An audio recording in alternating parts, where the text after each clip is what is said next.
Hello everyone. हम एक नई सीरीज़ स्टार्ट कर रहे हैं जिसमें आयोग ने जो इस साल पेपर कराए हैं उसमें जो जीएस के क्वेश्चंस हैं हम उन्हें सॉल्व करेंगे और जो रीजनिंग और मैथ्स के क्वेश्चंस हैं उन्हें हम डिस्कस ना करके उनके आंसर आपको बता देंगे, ताकि वीडियो जो है हमारा बहुत लेंदी भी ना रहे। और जीएस के क्वेश्चंस क्योंकि रिपीट होने के चांसेस बहुत ज़्यादा होते हैं आपके एग्ज़ाम में, और थीम कई बार रिपीट हो जाता है, कई बार डायरेक्टली क्वेश्चंस रिपीट हो जाते हैं, तो एक आइडिया हमें हो जाएगा कि कैसे क्वेश्चंस आयोग पूछ रहा है। तो हम इस सीरीज़ में जो आज पहला क्वेश्चन पेपर सॉल्व करेंगे वो ये है हमारा सामान्य अध्ययन और कृषि, जो एग्रीकल्चर का पेपर हुआ था उससे रिलेटेड है। तो इसमें जीएस के क्वेश्चंस आए थे, 40 क्वेश्चंस थे हमारे, फर्स्ट टू 40 थे वो जीएस से रिलेटेड थे, बाकी एग्रीकल्चर के क्वेश्चन थे।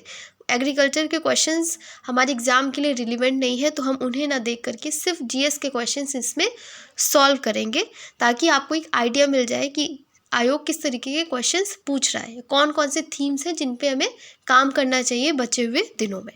तो अब करते हैं स्टार्ट अपना वीडियो। सबसे पहले हम कोशिश करेंगे कि जो भी क्वेश्चंस हम पढ़ें उसके आसपास की चीज़ें, ऑप्शन से रिलेटेड जो भी एक्स्ट्रा इन्फॉर्मेशन है वो भी हमें पता हो। पहला क्वेश्चन है हमारा, निम्नलिखित में से कौन संविधान सभा का संवैधानिक सलाहकार था? Who among the following was the constitutional adviser of the constituent assembly? तो जैसा कि आपको पता है कि जो हमारा सही आंसर है वो है BN राव। तो और चीज़ें हम कैसे याद रख सकते हैं, जैसे हमारा ऑप्शन ए है BR अम्बेडकर। तो इनसे रिलेवेंट कौन कौन सी इन्फॉर्मेशन है जो हमारे एग्ज़ाम में पूछी जा सकती है। अब ये तो आपको पता ही है कि हमारा कॉन्स्टिट्यूशन जो है वो BR अम्बेडकर साहब ने लिखा है। इसके अलावा हम क्या याद रख सकते हैं, जैसे कि ड्राफ्टिंग कमेटी, जो प्रारूप समिति है, उसके अध्यक्ष कौन थे? हमारे बाबा साहब अम्बेडकर साहब। तो इन्होंने प्रारूप समिति जो गठित की थी वो कब की थी? डेट आपसे पूछी जा सकती है, 29 अगस्त 1947। तो आपसे अलग से ये क्वेश्चन पूछा जा सकता है कि प्रारूप समिति के अध्यक्ष कौन थे, तो वो आपको याद रखना है BR अम्बेडकर। कब गठित हुई थी? 29 अगस्त 1947 को। टोटल बैठ के आपसे पूछी जा सकती है, ठीक है, कि टोटल सिटिंग्स कितनी हुई थी? तो टोटल सिटिंग हुई थी हमारी 141। तो आपको ये भी याद रखना है।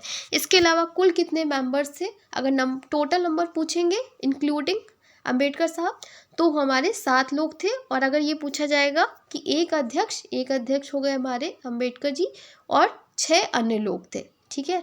तो ये आप याद रखेंगे कि प्रारूप समिति के अध्यक्ष थे अम्बेडकर जी।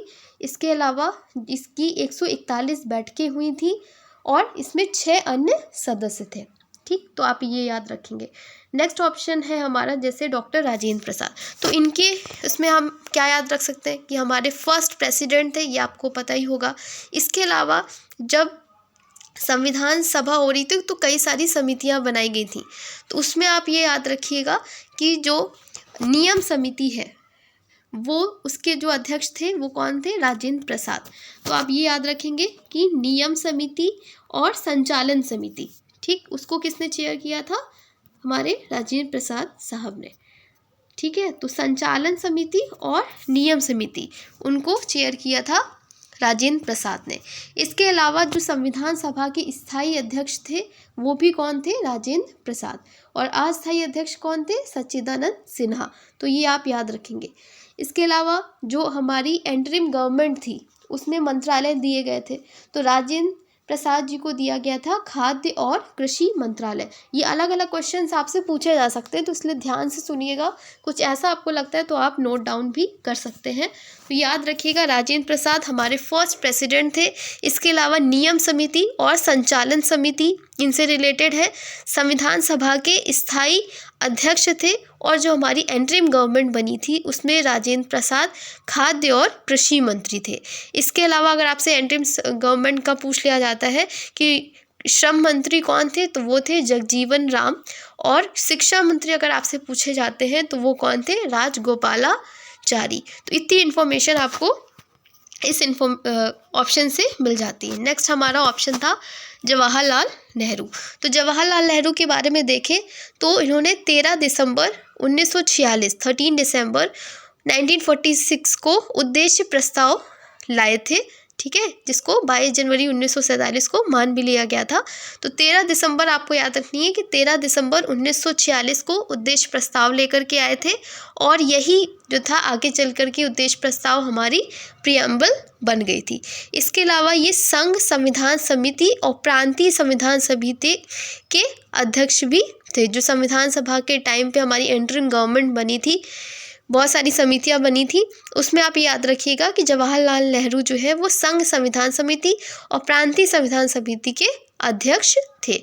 तो अब आपको इतनी यहाँ पे इंफॉर्मेशन मिल गई है, इससे आपको ये आइडिया हो गया है कि आपसे किस तरीके के क्वेश्चंस पूछे जा सकते हैं। अब हम नेक्स्ट क्वेश्चन देखेंगे, और पहले क्वेश्चन का आंसर था हमारा BN राव। नेक्स्ट क्वेश्चन है हमारा, शिवाजी के अष्टप्रधान का सबसे महत्वपूर्ण मंत्री कौन था? तो ऑप्शन है ए सर नौबत, बी है पेशवा, सी है मजूमदार और डी है पंडित राव। तो सही आंसर आपको पता है कि अष्टप्रधान का जो महत्वपूर्ण पद था वो पेशवा से रिलेटेड है। अब आपसे ऐसे भी क्वेश्चन पूछा जा सकता है कि अष्टप्रधान किससे रिलेटेड थे? तो ये शिवाजी से रिलेटेड थे। वहीं अगर हम बात करें अष्टदिग्गज भी पूछ लिया जाता है, तो वो कौन थे? 8 तेलुगु कवि थे जो कृष्णदेव राय के टाइम पे थे। आपको पता ही होगा संगम काल में विजयनगर डायनेस्टी में जो कृष्णदेव राय थे, जो 8 तेलुगु कवि थे, उनको बोला जाता था अष्टदिग्गज। तो वो भी याद रखिएगा। अब आपको ये सारी चीज़ें पता होनी चाहिए कि ये आपको पता है कि महत्वपूर्ण मंत्री थे पेशवा, तो बाकी चीज़ें भी आपसे पूछी जा सकती हैं। अब पेशवा क्या होता था?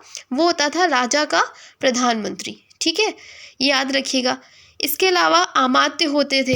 अमात्य कौन होते थे? जैसे हमारी फाइनेंस मिनिस्टर है, उसी तरीके से ये होते थे हमारे वित्त या राज्य मंत्री। तो आप ये भी याद रखिएगा। वाक्य नविस क्या होते थे?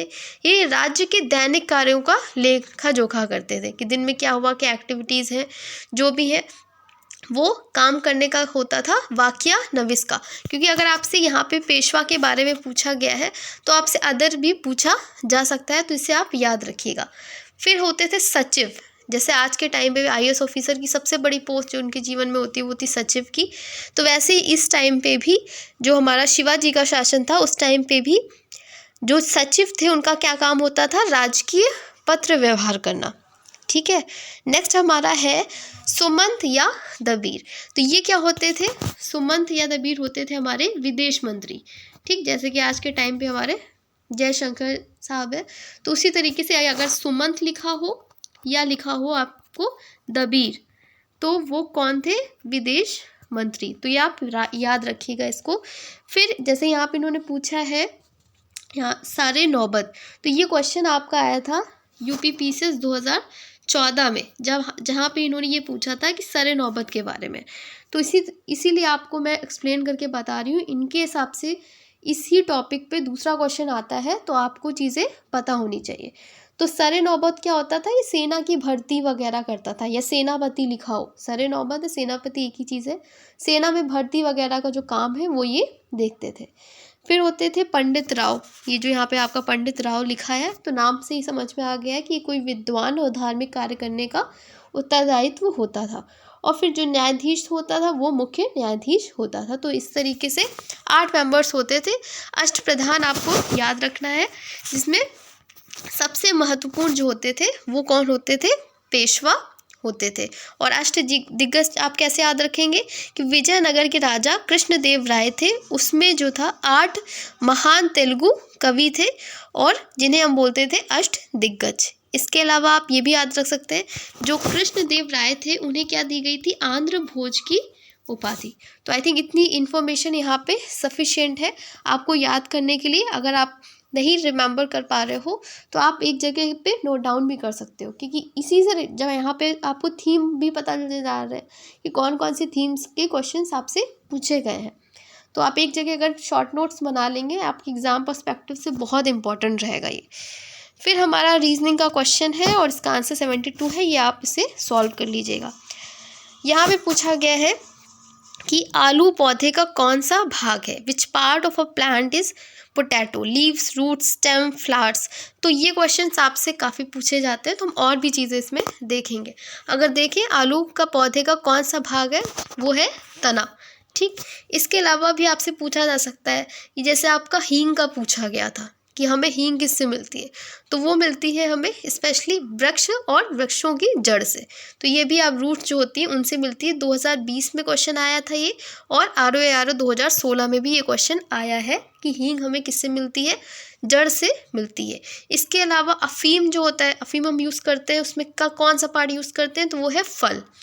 रबर का पूछेंगे तो वो है हमारा तना।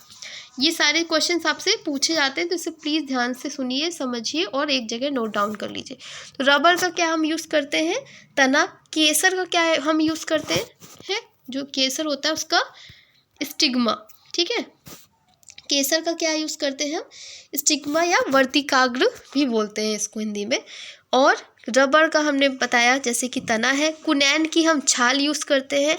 हल्दी का जो हम यूज़ करते हैं वो क्या है, वो भी है हमारा तना या राइजोम लिखा हो तो वो भी मान लीजिएगा, वो भी है हमारा शलजम, गाजर।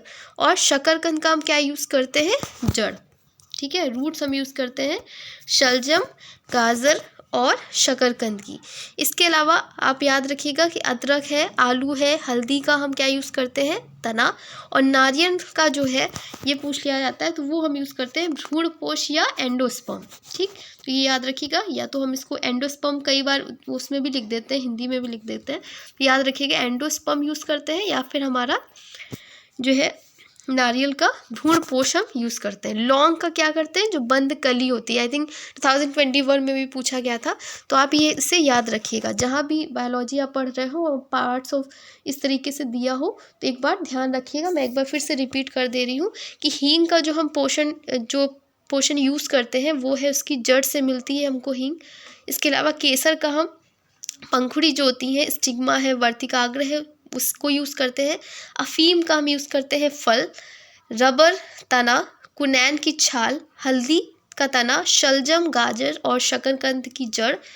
अदरक, आलू, हल्दी का हम तना यूज़ करते हैं। नारियल का एंडोस्पर्म।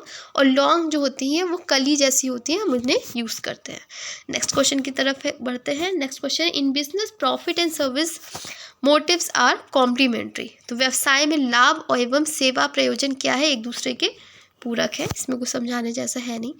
फिर है वृक्षा जल संचयन और स्प्रिंकलर सेट वितरण योजना किस क्षेत्र में क्रियान्वित की गई है। In which region has the rain water harvesting and distribution of sprinkler set scheme been implemented in Bundelkhand. तो बुंदेलखंड के रीजन में पानी की समस्या भी है, आपको पता ही होगा, काफ़ी ज़्यादा वो ड्राई एरिया रहता है, लेकिन हर घर जल से काफ़ी उसको फ़ायदा हुआ है इस रीजन को। तो आप ये याद रखिएगा कि जल संचयन स्प्रिंकलर सेट कहाँ पे यूज़ किया गया है, वो बुंदेलखंड में यूज़ किया गया है, तो आप इसे याद रखेंगे। तो यहाँ पे हम सिर्फ GS के क्वेश्चंस देखेंगे और जो करंट के क्वेश्चंस हैं वो देखेंगे, ताकि यही हमारे एग्जाम के लिए हेल्पफुल भी है। और एग्रीकल्चर के जो क्वेश्चन पूछे गए वो हमारे एग्जाम के पर्सपेक्टिव से इम्पॉर्टेंट नहीं है। नेक्स्ट हमारा जो क्वेश्चन है वो है कि Indian standard time has been determined by which of the following meridian, ठीक है। तो इसका जो सही आंसर है वो दिख ही रहा है आपको, 82 डिग्री 30 मिनट्स ईस्ट लॉन्गिट्यूड। तो ये है आंसर। भारत मानक समय निम्न में से किस मध्याह्न देशांतर द्वारा निर्धारित किया गया है। तो ये हमारा 82 डिग्री 30 मिनट पूर्वी देशांतर। अब आपसे क्या पूछ सकते हैं, जैसे लास्ट ईयर या उससे पहले आपसे पूछा गया था, 2022 में पूछा गया था क्वेश्चन, तो उसमें काफ़ी चीज़ें थी, जैसे भारत का क्षेत्रफल पूछ लिया गया था, तो आप ये याद रखेंगे। ऐसे डिजिट वाइज याद रखेंगे तो याद रहता है। वो भारत का जो क्षेत्रफल है वो 32,87,263 वर्ग किलोमीटर है, ठीक है, तो ये याद रखिएगा। इसके अलावा इसका स्थलीय भाग का 2.4% है, विश्व में 7वां बड़ा देश है, ये आप याद रखेंगे। और जो हमारी ये मेरिडियन रेखा है वो कितने स्टेट से होकर गुजरती है, तो 5 स्टेट से होकर गुजरती है। और वो कौन कौन से स्टेट है हमारे, यूपी है, ये भी पूछा जा सकता है, तो यूपी है। इसके अलावा है हमारा MP है, फिर हमारा छत्तीसगढ़ है, 5 स्टेट है, तो ये 3rd स्टेट हमारा छत्तीसगढ़ है। देन हमारा कौन सा है, आंध्र प्रदेश है, आंध्रा है।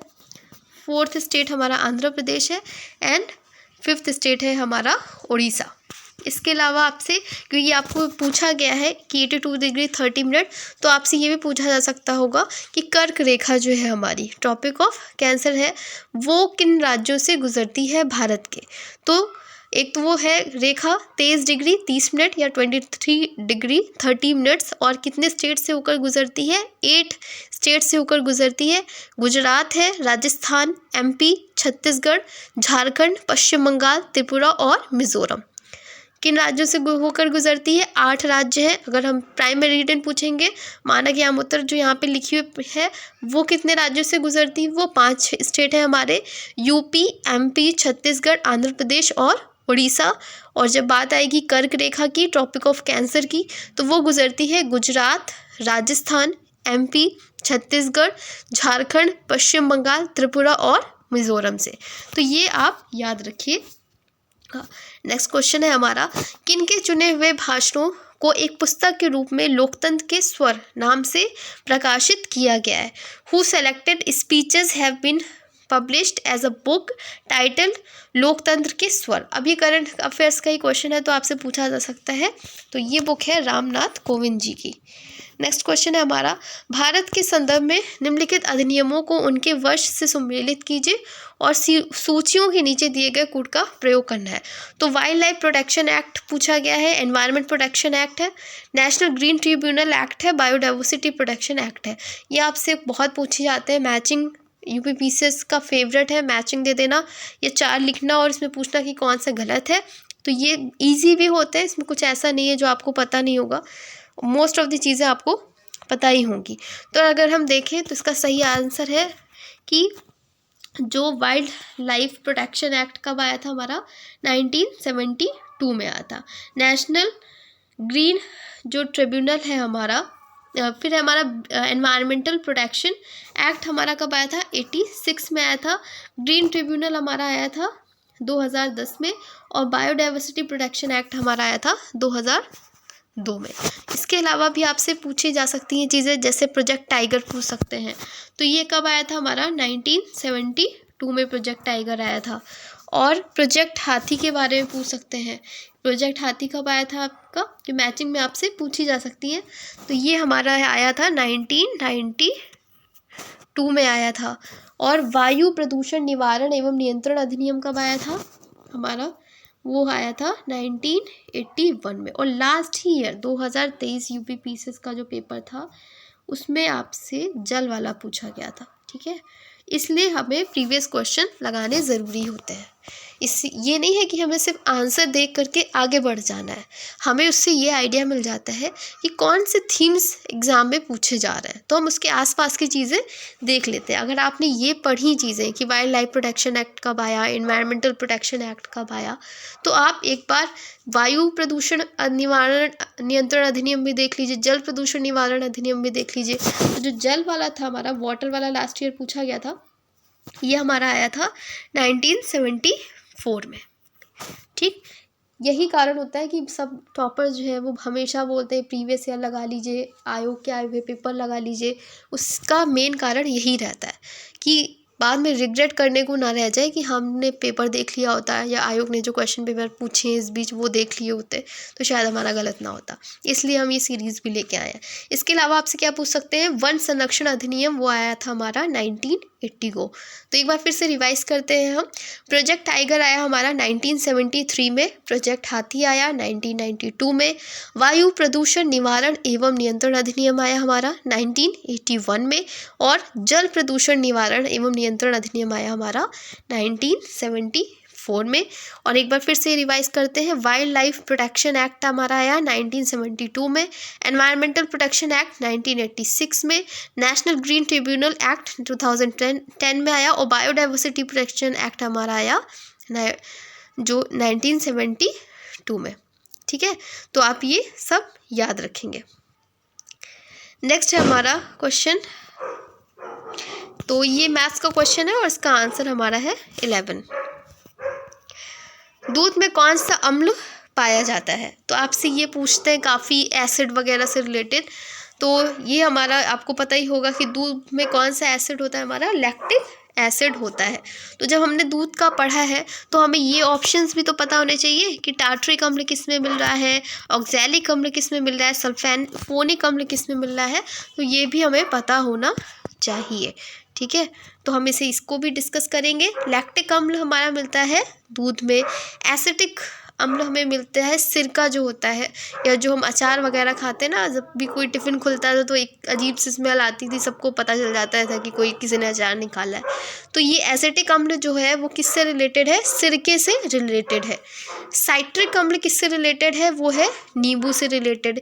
ब्यूटेरिक अम्ल पूछा जा सकता है। ब्यूटेरिक अम्ल किससे रिलेटेड है?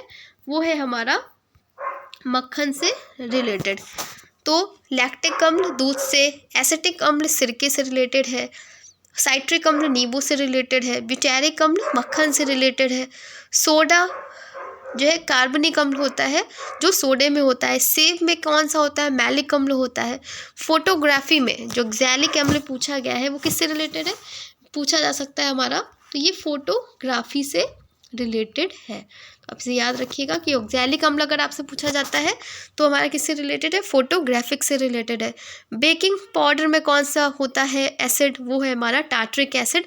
और सिरके में हमारा होता है एसिटिक एसिड। तो ये सारी चीज़ें हमें पता होनी चाहिए। एक बार फिर से रिवाइज करते हैं कि जो लैक्टिक है जो पूछा गया है क्वेश्चन में, वो तो हमारा है मिल्क में पाया जाता है लैक्टिक एसिड। इसके अलावा हमने पढ़ा कि एसिटिक अम्ल सिरके में, साइट्रिक अम्ल नींबू में, ब्यूटेरिक अम्ल मक्खन में, सोडे में कार्बनिक अम्ल पाया जाता है, सेब में मैलिक और ऑक्सैलिक अम्ल पाया जाता है, फोटोग्राफी में हम यूज़ करते हैं, बेकिंग पाउडर में टार्ट्रिक अम्ल है और सिरके में एसिटिक एसिड है। याद रखिएगा। नेक्स्ट क्वेश्चन हमारा, प्रथम 10 विषम अभाज्य संख्याओं का औसत क्या है? इसे आप सॉल्व कर लेंगे। आंसर आपको 15.8 है। नेक्स्ट क्वेश्चन है हमारा, निम्नलिखित में से कौन सा उत्तर प्रदेश का लोक नृत्य नहीं है? तो सही है हमारा आंसर छऊ।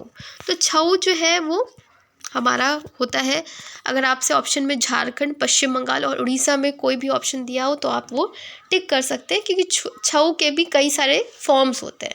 तो स्पेशली ये जो हमारा झारखंड, उड़ीसा और पश्चिम बंगाल में होता है।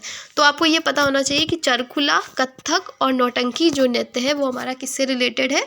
यूपी से रिलेटेड है। नेक्स्ट क्वेश्चन देखते हैं, वन नेशन वन इलेक्शन, ये आपका करंट का क्वेश्चन है। उसके अध्यक्ष कौन है? तो वो है हमारे फॉर्मर प्रेसिडेंट रामनाथ कोविंद जी। ठीक, तो आप इसे ये याद रखेंगे।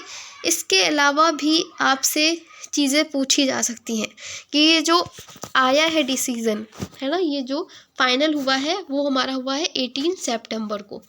ठीक है, 18 सितंबर 2024 को एक राष्ट्र एक चुनाव पे मुहर लग गई है। और इसमें कई सारे क्वेश्चंस आपसे फ्रेम हो सकते हैं कि ये कितने चरणों में होगा। तो आपको पता होना चाहिए कि ये 2 चरणों में अब इलेक्शन होंगे हमारे। पहले चरण में क्या होगा कि पहले चरण में होंगे लोकसभा के जो चुनाव होते हैं और जितने विधानसभाएं हैं उनके चुनाव होंगे। तो लोकसभा और विधानसभा के चुनाव होंगे हमारे पहले चरण में। फिर दूसरे चरण में क्या होगा कि जब लोकसभा और विधानसभा के चुनाव हो गए, उसी को इंक्लूड करते हुए 100 डेज़ के अंदर ही, मतलब प्रथम चरण के 100 दिनों के अंदर ही हम जो है स्थानीय निकाय, जो हमारी पंचायत होती हैं, नगर निगम होते हैं, हम उनके चुनाव भी करा लेंगे। तो ये इसका मेन पॉइंट्स है। आप याद रखिएगा कि इसको लीड किया है किसने? One nation one election panel के अध्यक्ष कौन है? रामनाथ कोविंद जी। 18 सितंबर 2024 को इसमें मुहर लग गई कि ऐसे चुनाव होंगे। प्रथम चरण में होगा लोकसभा और सभी विधानसभाओं के चुनाव होंगे, और दूसरे चरण में प्रथम चरण के 100 दिनों के अंदर ही हम स्थानीय चुनाव भी हो जाएंगे। तो आपको ये भी याद रखना है। नेक्स्ट क्वेश्चन है कि यदि अंग्रेजी वर्णमाला के सभी अक्षर 2 से प्रारंभ होकर सभी लगातार अभाज्य संख्याओं से निरूपित किए जाएं तो शब्द झांसी का मान आपसे पूछा है। तो आप आंसर देख लीजिए, 183 है। इसे आप बाद में सॉल्व कर लीजिएगा। नेक्स्ट क्वेश्चन है, जेल जहां सुभाष चंद्र बोस, लोकमान्य तिलक तथा लाला लाजपत राय ने अपना बंदी जीवन व्यतीत किया, वो कौन सी जेल है? मांडले जेल है। नेक्स्ट क्वेश्चन है हमारा कि विश्व पर्यावरण दिवस कब मनाया जाता है? तो ये बहुत दिवस पूछे जाते हैं। तो ये हमारा मनाया जाता है 5 जून को। और इसकी जो थीम बहुत इंपॉर्टेंट रहती है। किसी भी जो डेज़ होते हैं वो थीम, कई बार थीम पूछ ली जाती है और पूछा जाता है किस डे की थीम थी। तो ये भी याद रखिएगा इस तरीके से भी। तो our land our future we are generation restoration इसकी थीम थी, तो आप इसे याद रखिएगा। और इसके अलावा जैसे कि 11 जुलाई को आपका जनसंख्या दिवस मनाया जाता है। To leave no one behind करके इसकी थीम थी, तो आप ये भी याद रख सकते हैं। और जो इस बार पहली बार मनाया गया है हमारा 23 अगस्त को पहला भारतीय अंतरिक्ष दिवस मनाया गया है, क्योंकि हमारा चंद्रयान 3 मिशन लॉन्च हुआ था इस दिन सक्सेसफुली। तो ये भी आपसे पूछा जा सकता है।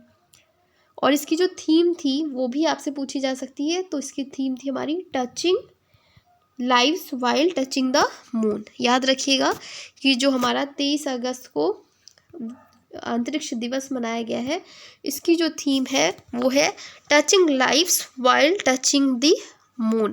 तो ये भी याद रखिएगा। नेक्स्ट हमारा क्वेश्चन है, निम्न में से कौन सा कोयला क्षेत्र दामोदर घाटी में विस्तृत नहीं है?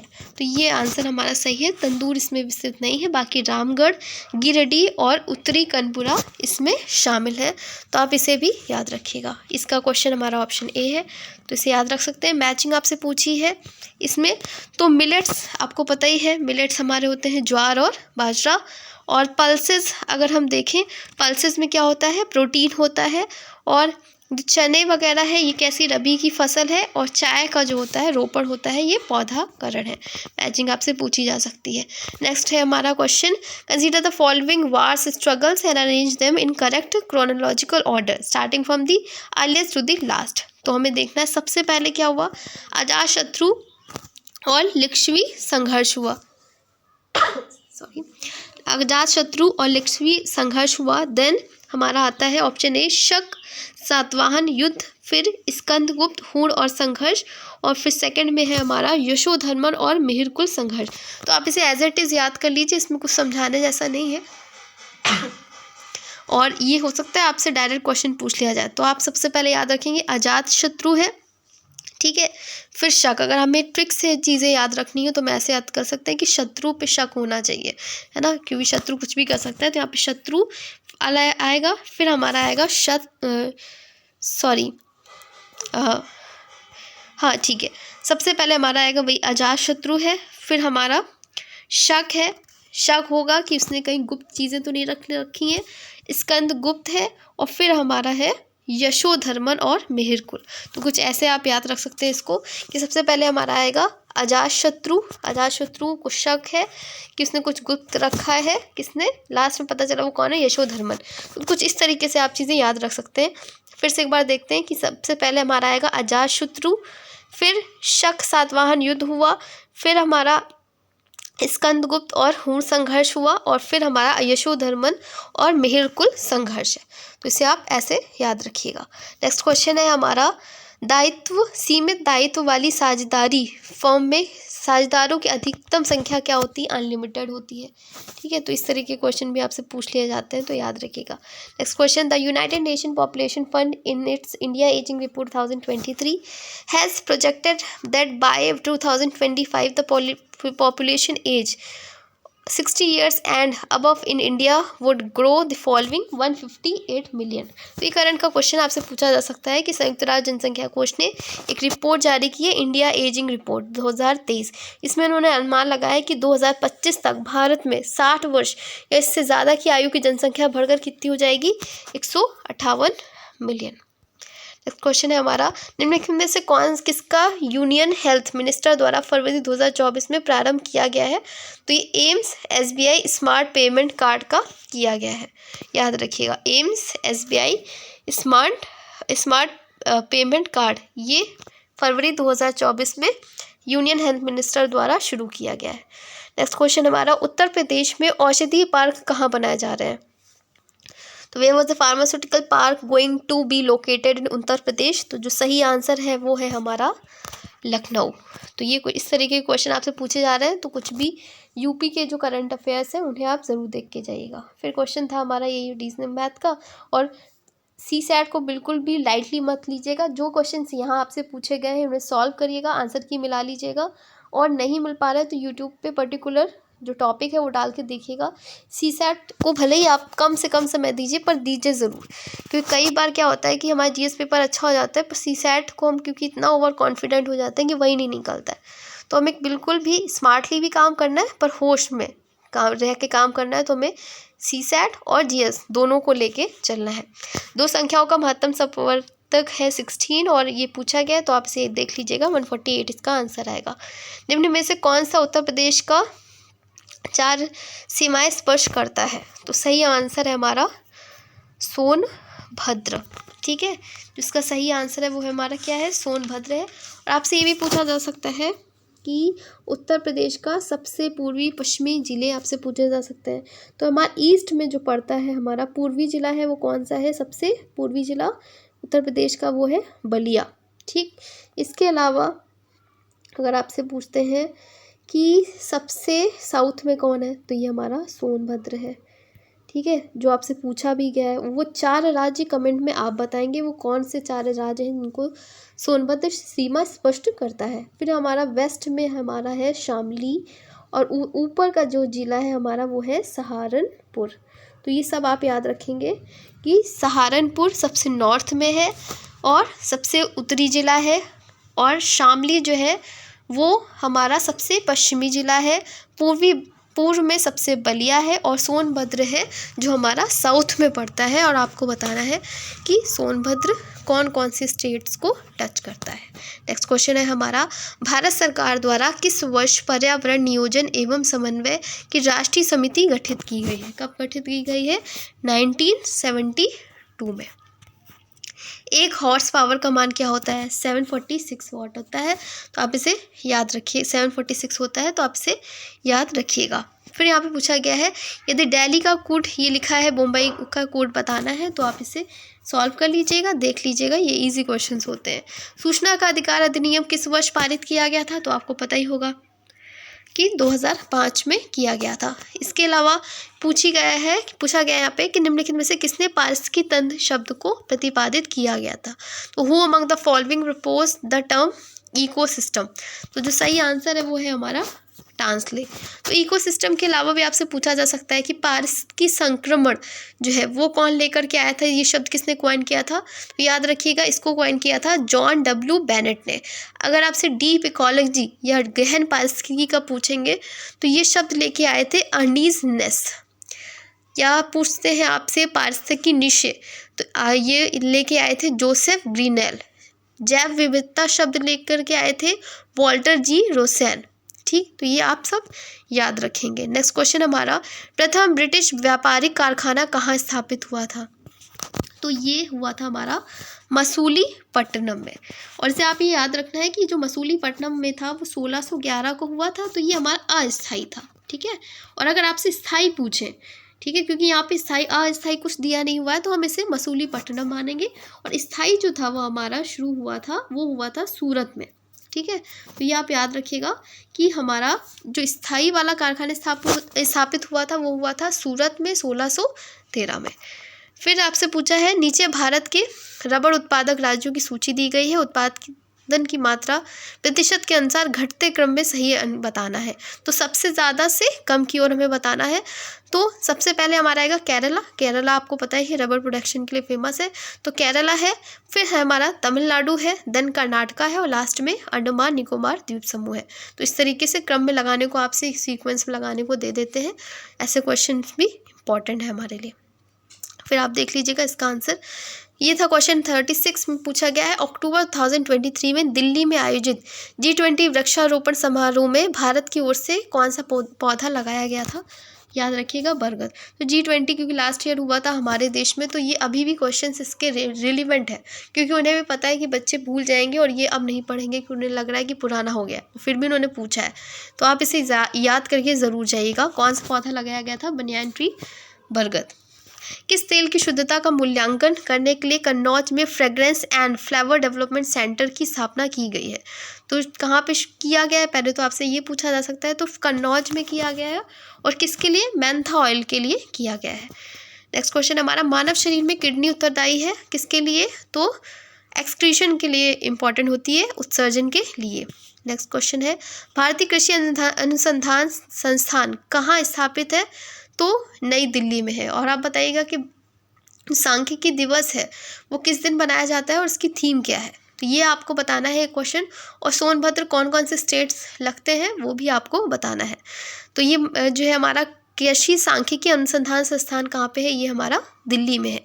1 रुपये का नोट किसके द्वारा जारी किया जाता है? तो ये इंडियन गवर्नमेंट के द्वारा जारी किया जाता है। तो प्रिंट वगैरह करने का काम तो आरबीआई का होता ही है, पर ये जारी के बाकी सारे नोट्स जारी किए जाते हैं आरबीआई के द्वारा, लेकिन जो 1 रुपये का नोट है वो किसके द्वारा किया जाता है?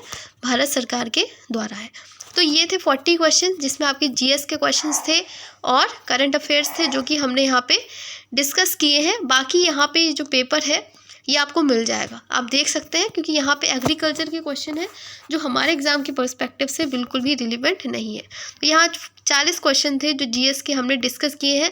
40 क्वेश्चन के अलावा हमने एक्स्ट्रा इन्फॉर्मेशन भी डिस्कस की है जो हमारे एग्जाम के पर्सपेक्टिव से इंपॉर्टेंट है। हमने ऑप्शंस भी डिस्कस किए हैं कि अगर उनसे रिलेटेड कोई क्वेश्चन बनता है तो वो भी हमारा गलत ना हो। बाकी आप कमेंट सेक्शन में आंसर कीजिएगा और बताइएगा कि ये सेशन आपको कैसा लगा है। आगे और भी पार्ट्स जो एग्ज़ाम पर्सपेक्टिव से इम्पॉर्टेंट है, एग्ज़ाम आए हैं, उन्हें हम देखेंगे। जो भी आपकी लिखना चाहते हैं वो आप कमेंट सेक्शन में लिख सकते हैं। I hope you like this discussion. धन्यवाद।